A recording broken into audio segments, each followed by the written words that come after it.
Alright, so for this video, what I'm going to do is I'm going to go over the appendicular skeleton, and I'm going to divide the appendicular skeleton into 4 different parts. I want to divide it into the pectoral girdle, okay, the upper limbs, the pelvic girdle, and the lower limbs. Okay, so the first video, and I'll just tell you the amount of bones that we have in appendicular skeleton is about 126 bones, and this upper limb and pectoral girdle is going to be made up of 64 bones. So this first part, I'm going to do the pectoral girdle. Okay, so the pectoral girdle is going to be made up of 2 separate bones here. We're going to have the clavicle and we're going to have the scapula. Okay, the clavicle, you can see it's kind of like an S-shaped kind of bone. Okay, all right. And here you see 2 ends of them. You see one that's more vertical and another one that's horizontal. The vertical end is the one that's going to hook up here to the sternum. So this will be the sternal end. Okay, sits nice and flush against the sternum.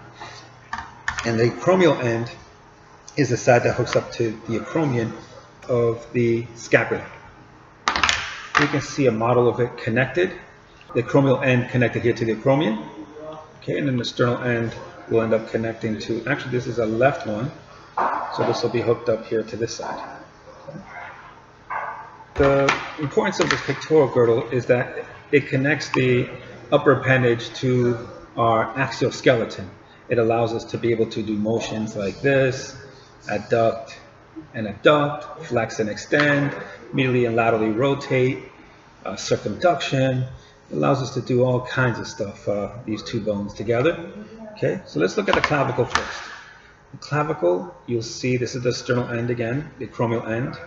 And you notice that there's kind of like a bumpy part in the bottom here, like a peak, like a ridge, and the top is smooth. Okay, so the top that's smooth is going to be the part that's facing superiorly, and the part that has the ridge is going to be the part that faces inferiorly. Okay? Also notice that you see that it goes kind of convex, like an S, convex, and then concave.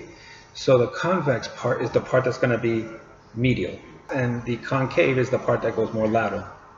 All right. So this will end up being a right one because of 3 things.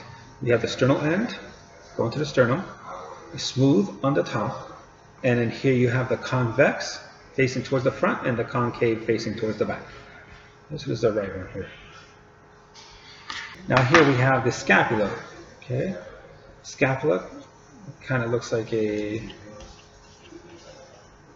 paddle, I guess. All right, and how you can tell this is left or right, front and back. This thing right here is called the spine of the scapula. Okay, the spine of the scapula is going to be facing posteriorly. Okay, so it's going to be, if you ever look at somebody's back, you have a line going horizontally. Well, that's going to be the spine of the scapula, kind of like the spine of our body. We have our spine, spinal cord, or our spine, which is our vertebral column. Well, this scapula has a spine too. Okay, and this is going to help us be able to memorize some of the structures around it. So, spine of the scapula has to face posteriorly, so it has to be this direction. So it can either be this way or that way.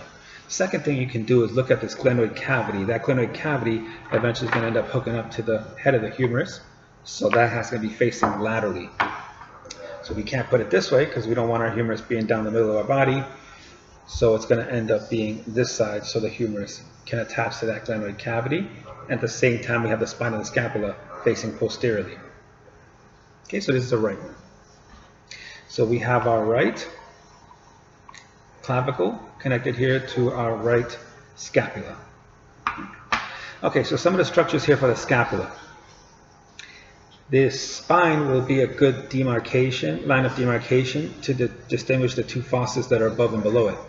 Supra means above, infra means below. So this fossa that's above the spine of the scapula is going to be called the Supraspinous Fossa, which is eventually going to have the Supraspinatus Muscle sitting inside that fossa. And then here you have the Infraspinous Fossa. And if you break the word down, supra means above, spine, spinous, which is talking about this spine, and then fossa is a depression.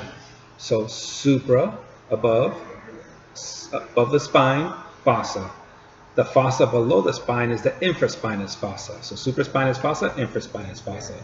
Now here in the front, we're going to have anteriorly, we're going to have the subscapular fossa, and then this is where the subscapularis muscle will sit inside. Okay? So supraspinous fossa, infraspinous fossa, subscapular fossa. We also have one other fossa here for the head of the humerus. So this is the glenoid fossa, also known as the glenoid cavity. Okay. Now here we can look at the borders of the scapula. Here, this border that's facing towards the vertebral column is going to be the medial border or the vertebral border. And in this border, border here on this laterally is going to be called the lateral border or the armpit, so the axillary border. So lateral border or axillary border, medial border or vertebral border. Here you have the superior border. Okay. Also, we can say this is the superior angle, and here's the inferior angle. All right. And of course, here you have the acromion. Okay, not acromion process, just acromion. And the acromion, of course, articulates with the acromial end of the clavicle. And then you have anterior and inferior to the acromion. We have the coracoid, C-O-R-A-C-O-I-D, coracoid process, which is anterior and inferior to the acromion. Okay, so basically these two bones, let me see it here together with this one. These two bones will be on the left-hand side of our body. It's going to be made up, the pectoral girdle is going to be made up of our clavicle and scapula. And it's going to help us move that upper limb in all kinds of directions. So that's pretty much it for the pectoral girdle. Okay, and stay tuned for the upper appendage. Okay, take care. Bye.